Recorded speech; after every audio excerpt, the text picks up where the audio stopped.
everyone, so if you've clicked on this video, you want to know my 5 top tips on success and wealth. I want to say that I by no means think that I'm the wealthiest or most successful person, or that I've made it or anything like that. Nor is this a video that you're going to click, watch and learn how to become a millionaire overnight, because I don't even believe in those kind of videos. The reason why I decided to film this is because, and if you're a regular on my channel or a subscriber, you would know this about me. This YouTube channel is a fashion, beauty, luxury / designer style channel. I talk about luxury and designer items here, and I have for the last 2 years, and I'm very proud of this fact. Again, if you're a subscriber or a long time watcher, you would know this about me, but I'm proud of the fact that I would say majority, if not all of the items that you've seen on my channel, I've actually purchased myself. I don't come from a wealthy family. They weren't given to me, just a regular person that's worked really hard to get those items. I don't believe in luck. I believe that the harder you work, the more luck you have. And the reason why I decided to film this is because I just think that these tips you'll be able to apply straight away right after you watch this video, and they have been things that have really helped me in my wealth and success. So here they are.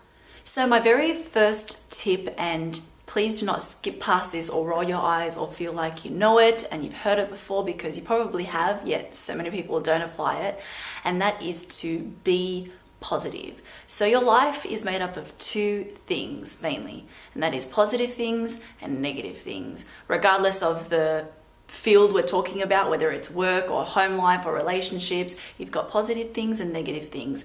And people are not aware how powerful your thoughts are. Please do not compare yourself to other people. I've done a whole video on this, which I'll link down below, but just briefly, it's so easy to put yourself down because social media, we live in a time where social media is at our fingertips. Jump on your phone, you've got Facebook, Instagram, Twitter, you've got a whole bunch of social media apps that you can jump on. You go through the feed, you see what wonderful things people are doing, purchasing, buying, and the truth is that that's, for me, I always think of social media as surface stuff. You only see what's on the top, meaning, for example, if you followed someone who's constantly purchasing new, cars or handbags or whatever the item is, you really don't know how those people are purchasing those things. It might be that they're buying them all on credit cards, or, taking money out of their home loans and burying themselves in debt. Just like, how many times have you followed someone, like a couple on Instagram, and they look like the happiest couple, and like nothing could be better, and then you find out that they break up? I mean, these things happen in life, I know, but you see comments like, not them, I never thought it would be them. That's because what you were seeing was a surface image. Maybe their relationship wasn't as happy as it seemed. That's why the breakup seems so shocking to people. All you can do is focus on yourself, focus on your path, and be positive. My second tip is probably my favorite of all 5. It's the one that I live by the most, and that is persistence and determination. Because here is what I know. I know that a lot of people work hard for a minute, and then it just becomes too hard, or they don't get where they want to be, or they're saving up for a particular item. Again, it all just seems too hard, too far away, so they give up. And the truth is, if you're not prepared to put in the work, and I mean really put in the work. If you are waiting for someone to give it to you, just drop it into your lap. If you're waiting for a shortcut, this is one of my favorites. If you're waiting for a shortcut on being wealthy and successful, then what I know is you will never be successful. Which leads me to my third tip, and that is, in order to be able to get to where you want to go, you need to know where you're going. You need to know what it is that you want to achieve. And one of the best ways to do this, in my opinion, is to goal plan. What you need to do is you need to set out a list of goals that you want to achieve, list them down, and then equally as important as listing them is making a plan for how you're going to achieve them. So let me give you an example. Let's say that the goal is that in 2018 I want to save $20,000.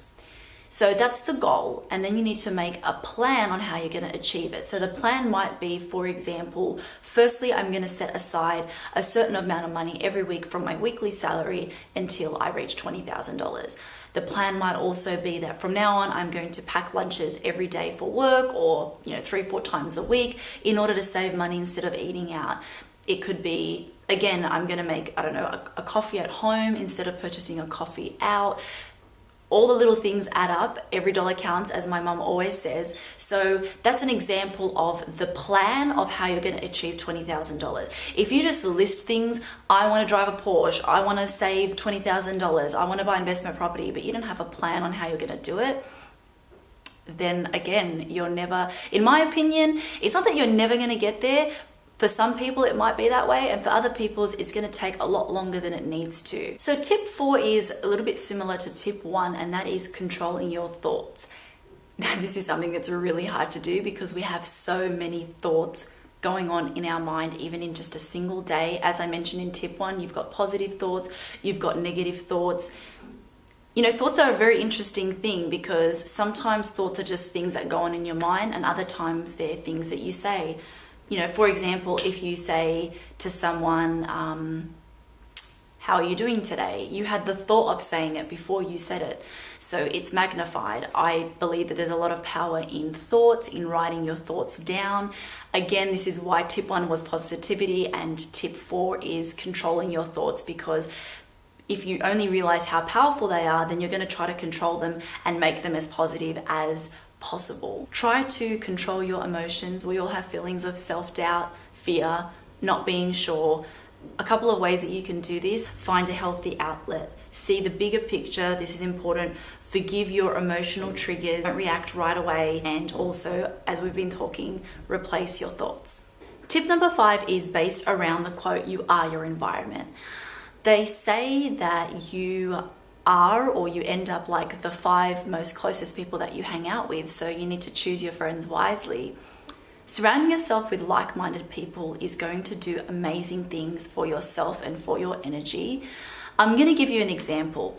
Do you have a friend, or has this situation happened to you where you go out for lunch and then you leave, or you, I don't know, hang out anywhere and then you go home, and your energy feels really low after you leave that person? It's actually because they've taken your energy. I call them energy thieves, and I can now easily identify these in people that I meet or friends that I have. But basically what happens is their energy is low, and what they do is they need an energy fix. So their energy is low, they meet you, and I don't want to say that they trade you for your energy, but they steal your energy. That's why when you leave, you feel shit, you feel crap. You're like, oh my God, I just feel so drained after that lunch with my friends. Basically, that's what happens. And what you want to do is surround yourself with the opposite type of people. I'm going to give you another example. Have you ever had a situation where you've been at a meeting or just hanging out with someone, sometimes even someone new that you've met? Regardless of the situation, you're hanging out with someone and the conversation is flowing, the energy is high, and you leave that particular situation so motivated and driven, and you've just got energy. Like, I'll go to the gym, I'll go for a run, I've got ideas, where's a pen and paper, I just want to write down stuff. That's someone that is on the same energy wave as you, and that's the type of people you should be hanging around. So when you can identify like-minded people, people with the same energy, cling on to those people and stay away from the others. Energy vampires. I hope that you guys enjoyed this video. If you did, then please subscribe and please like, and let me know if you enjoyed videos like this so that I can film more for you, and I'll see you all in my next video.